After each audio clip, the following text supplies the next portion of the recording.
Sang Yang Nur Cahyaning Nirwana. Sugi tampo bondo, sakti tampo aji-aji, ngeluruk tampo bolo, menang tampo ngasorake.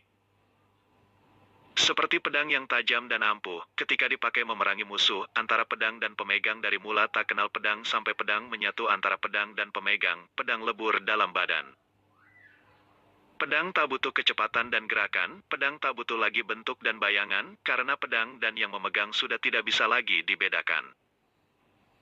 Bahkan sebelum pedang dan pemegang pedang itu datang ke suatu tempat, auranya sudah datang duluan, datang melebihi angin prahara, banjir bandang dan puting beliung, menyapu yang menghalangi, musuh tumpes tapis sebelum orangnya sampai.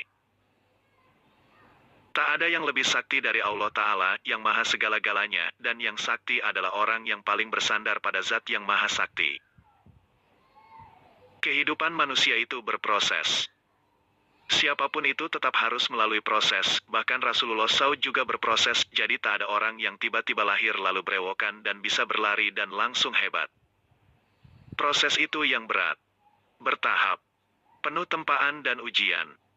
Siapa yang akan dijadikan orang utama oleh Allah, maka akan dianugerahi Allah kekuatan, kuat ditempa menjadi manusia unggulan, kuat menerima ujian dan cobaan yang gilir gumanti sebagaimana ombak laut dan sebagaimana angin prahara. Ketika prosesnya lolos dari satu ujian, maka akan menjadi bentuk tertentu, dan menerima tugas tertentu.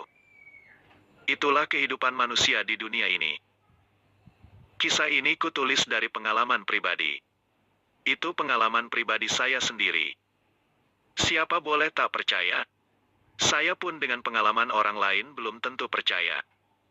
Ini tulisan saya, dan mana tulisanmu, tulislah pengalamanmu sendiri, walau orang lain tak percaya, itulah pengalamanmu, siapa tahu pengalaman kita akan dikenang anak cucu kita. Di zaman teknologi ini, menulis itu mudah, tak perlu takut terlihat jelek tulisanmu karena pletot-pletot hurufnya, sekarang tinggal ketik, dan tulisan langsung jadi.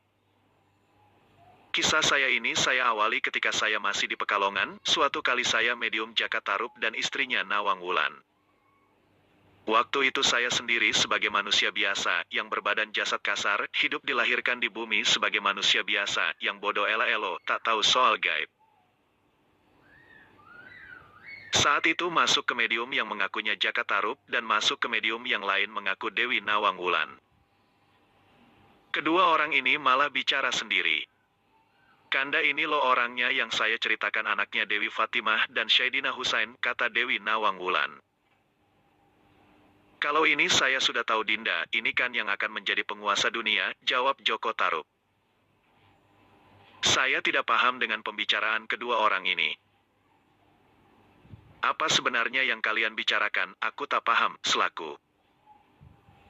Saya saat itu masih belum paham dengan kayangan, percaya adanya kayangan juga belum percaya, kayangan kayak apa juga belum tahu. Walau dari kecil saya sudah sering ngimpi. Atau tepatnya kesurupan. Sebab mata mendelik dan tidak sadar. Dan ruh saya naik ke langit, melihat semua ya termasuk kayangan, tapi saya orangnya tidak ambil pusing pengalaman-pengalaman seperti itu, dan milih tak memperdulikan. Sampai saat itu, ketika berdialog dengan Jaka Tarub, dalam pikiranku masih ragu, iki Joko Tarub tenan ora, halah. Karena tak ambil pusing dengan pengalaman gaib, maka ketika mengalami hal-hal gaib, saya cenderung santai, dan dablek. Dewi Nawang Wulan berkata ke saya, kamu ini loh, kamu itu akan jadi orang berkedudukan. Walah kedudukan apa tuh? Saya gak pengen punya kedudukan. Saya ingin jadi orang biasa. Jadi hansip saja saya gak mau. Walau dibayar mahal, enakan jadi orang biasa bebas, mau kemana-mana bebas, mau nongkrong di warung kopi juga gak ada yang peduli, mau makan mie di pinggir jalan juga bebas. Wong itu takdir kok, sela Dewi Nawang Wulan. Yang terjadi ya biar terjadi, tapi saya tetap memilih jadi orang biasa, jawab saya. Ibumu itu sering kumpul dengan kami, juga abahmu, jelas Dewi Nawang Wulan. Saya saat itu taunya ya saya anaknya bapak ibu saya di dunia ini, dan ayah saya itu paling jauh perginya ya ke pasar. Saya tak paham dengan yang Anda maksudkan, kata saya kepada Dewi Nawang Wulan.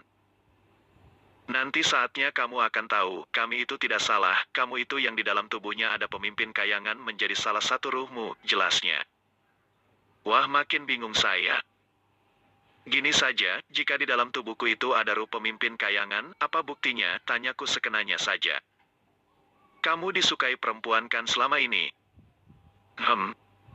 Saya menerawang jauh, ya memang ada benarnya. Banyak perempuan yang mengejar-ngejarmu, tambah Dewi Nawang Wulan. Itu tidak cukup sebagai bukti, sanggahku. Coba pikir Nakmas ini kan tidak pernah mempelajari ilmu-ilmu, dari mana keilmuan itu? Tanya Dewi Nawang Wulan. Sementara Jaka Tarub diam saja. Ya memang selama ini saya tidak pernah belajar keilmuan apa-apa, tapi sejak saya umur 8 tahun saya diajar oleh Nabi Haidiras, dan remaja diajar oleh Syekh Abdul Qadir Jailanira. Tapi saya diajari oleh Nabi Haidir dan Syekh Abdul Qadir Jailani, jawabku. Maksud saya keilmuan kesaktian, kata Dewi Nawang Wulan. Ya saya tidak pernah belajar ilmu kesaktian, jawabku jujur. Nah keilmuan itu dari ruh yang ada di dalam badanmu, jelasnya. Memang saya sejak dari kecil sampai sebesar ini, belum pernah belajar keilmuan ilmu hikmah atau yang lain. Segala macam ilmu di badan saya ada dengan sendirinya, saya juga tak tahu dari mana keilmuan itu berasal. Bagaimana? Tanya Dewi Nawang Wulan. Ya entahlah, apa boleh saya bertanya kepada kalian, tanyaku. Tanya soal apa? Sela Jaka Tarub yang dari tadi tak bicara. Tanya soal kayangan, jawabku. Silahkan saja.